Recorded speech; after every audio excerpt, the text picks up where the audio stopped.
In 2009, right at the beginning of the year, and just before Barack Obama became president, something terrible happened in Oakland, California. A transit officer named Johannes Messerly shot an unarmed 22-year-old black man, Oscar Grant. Oscar was already handcuffed and lying face down on a transportation platform. Many people saw this happen, and some even recorded it on their phones. Afterward, lots of people in Oakland, especially black people, got very upset and angry. They went out on the streets to protest and ask for justice. Maybe this outrage would have happened anyway, but Oscar Grant's brutal death hit hard. It was just weeks before the first black president, Barack Obama, took office. People in California were used to police being violent, but the whole country thought things would get better after electing a black president. The hope of 2008 feels far away now. Oscar Grant's family led a movement around the Bay Area to push for charges against the officer, Johannes Messerly. They organized protests, marches, meetings, and public talks. Their efforts led officials to charge Messerly with murder. This was the first time in 15 years that a California police officer faced trial for killing someone while on duty. In the end, Messerly, who was found guilty of involuntary manslaughter, only spent less than a year in prison. The local movement showed what was about to happen. As for President Obama, he wasn't quite like the hopeful candidate who made his campaign feel like a movement. Many had hoped for a lot, especially black people, but they ended up being more disappointed than they expected. At the start of his time as president, when the recession was hitting black communities hard, there was tension between the black president and his supporters. Black people were facing a big economic crisis, with wealth disappearing and unemployment going up. Civil rights leaders asked Obama if he would create policies to help black people get jobs. He said his job as president was to help all Americans, and he focused on policies that would benefit the most people and let them achieve their dreams. Despite the disappointing response, his approval ratings didn't drop. In 2011, even though black unemployment was high, 86% of black Americans approved of how he was doing overall. However, 56% felt he wasn't doing well overseeing Wall Street and big banks. For black people, Obama's time as president was marked by his hesitance to address racial discrimination, which affected his recovery efforts. He was more outspoken when criticizing black behavior based on harmful stereotypes like parenting, diet, and habits. It's not fair to focus on poor black people without talking about how the criminal justice system unfairly affects black families. Obama talked about absent black fathers without mentioning how unequal arrests and sentences contribute to missing black men. Not many discussions about Obama's campaign talked about fixing the criminal justice system that targets black people. There are 1 million incarcerated black Americans, and 1 in 4 young black men is part of the criminal justice system. During his first term, Obama didn't focus much on problems with law enforcement and imprisonment. Even though Michelle Alexander's book, The New Jim Crow, talked about how mass incarceration and corruption hurt black families, these issues didn't start with Obama. But it's important to realize that when black people voted for him, they were hoping he'd address these problems. His unwillingness to tackle structural inequality made younger black Americans lose confidence in how much he could change things. There was one moment when black people collectively realized Obama wouldn't use his power as president to help African Americans. Troy Davis was a black man on death row in Georgia. Many believed he was wrongly convicted, and he faced execution in 2011 for a crime he didn't commit.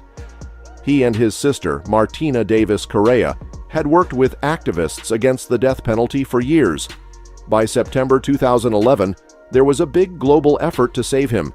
People protested worldwide, important people supported him, and even countries like France and Germany asked the U.S. to stop the execution. Amnesty International and former FBI Director William Sessions also joined the call to stop it. A senator in Georgia urged the execution team not to go through with it. The goal was to make it hard for the immoral execution to happen. As Troy Davis's execution date approached on September 20th, people worldwide hoped Obama would take action, but he didn't. He didn't even speak about it himself. His spokesperson did. They said it wasn't right for the president to interfere in a state's legal case. It was a moment when people realized that even though Obama could have helped, he chose not to. This was an eye-opener for Generation O, showing the limits of black presidential power. The protests against Davis's execution were meaningful. The day after Georgia executed him, Amnesty International and the Campaign Against the Death Penalty organized protests. Over 1,000 people marched and even went to a place called Occupy Wall Street. The killing of Trayvon Martin in Sanford, Florida in 2012 was a turning point, much like the murder of Emmett Till 57 years earlier. Trayvon Martin's death shattered the idea that the U.S. was beyond racism, just like Till's murder showed the world the ugly racism in the U.S. back in 1955. Till was a young boy lynched by white men for a made-up racial reason. His mother, Mamie, had an open casket funeral to reveal the brutality. Trayvon was killed for simply walking home, wearing a hoodie, and being on the phone. George Zimmerman, who later became infamous, was seen then as someone wanting to be a security guard. He racially profiled Trayvon, calling the police on him. Zimmerman followed Trayvon, confronted him, and shot him. The police took Zimmerman's side, assuming Trayvon was the problem. They didn't even properly identify him or investigate his side of the story. Trayvon Martin's unjust killing sparked protests across the nation after it was revealed that he was a victim of unlawful violence. The demand was clear: arrest George Zimmerman for Trayvon's murder. The anger was driven partly by the unfair double standard. If the situation were reversed, Zimmerman would have been arrested promptly. Obama initially avoided the topic, calling it a local matter. It took over a month for him to comment publicly, expressing empathy and the need for a thorough investigation. Though he couldn't lead a movement against police brutality, his acknowledgement showed the growing impact of street protests. Martin's killing embarrassed the nation and beyond. People wondered why Obama, placed in power by black voters, didn't use his platform to address their pain and anger. Eventually, Zimmerman was arrested after 45 days of protests, largely organized through social media. In 2013, Zimmerman was found not guilty of Trayvon murder, despite protests. Obama addressed the nation, acknowledging the strong emotions surrounding the verdict in Trayvon Martin's case. He reminded everyone that the nation follows the law, even if it's sometimes unequal. There's a dual justice system for black and white people, leading to disparities in punishment. Zimmerman's case exemplified this, as he wasn't arrested promptly and was treated differently. Obama's call for reflection indicated he lacked solutions. Amid the despair, Alicia Garza coined Black Lives Matter as a response to the dehumanization faced by black people. It pointed to ongoing oppression and discrimination. This hashtag gained momentum after a few weeks, but tragedies like police officers' killings in Dallas and Baton Rouge also occurred during this time. After police officers were killed, the nation mourned. President Obama condemned the violence and expressed support for law enforcement. While any loss of life is tragic, police officer killings are rare. The police face less violence than they often exert. Obama's letter to law enforcement portrayed them as heroes, shielding them from accountability and reform. He highlighted their concern for civilian safety.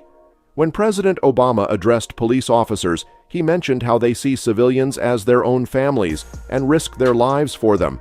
However, this overlooks cases like Freddie Gray, Michael Brown, Rekia Boyd, and Ayanna Stanley Jones. The letter praised police for protecting citizens, but incidents like Daniel Holtzclaw's assaults on women challenged this view. Obama mentioned Ferguson's militarized response to protests, but didn't address the frequent deaths and fear among black people due to split-second decisions. The question is why these decisions often lead to harm or death for black individuals. In a nutshell, President Obama's presidency was a mix of hope and letdown for the black community. His response to racial issues showed both his limitations and the need for ongoing change. If you found this discussion valuable, please subscribe, like, and share. We appreciate your engagement and look forward to more conversations on important topics. See ya!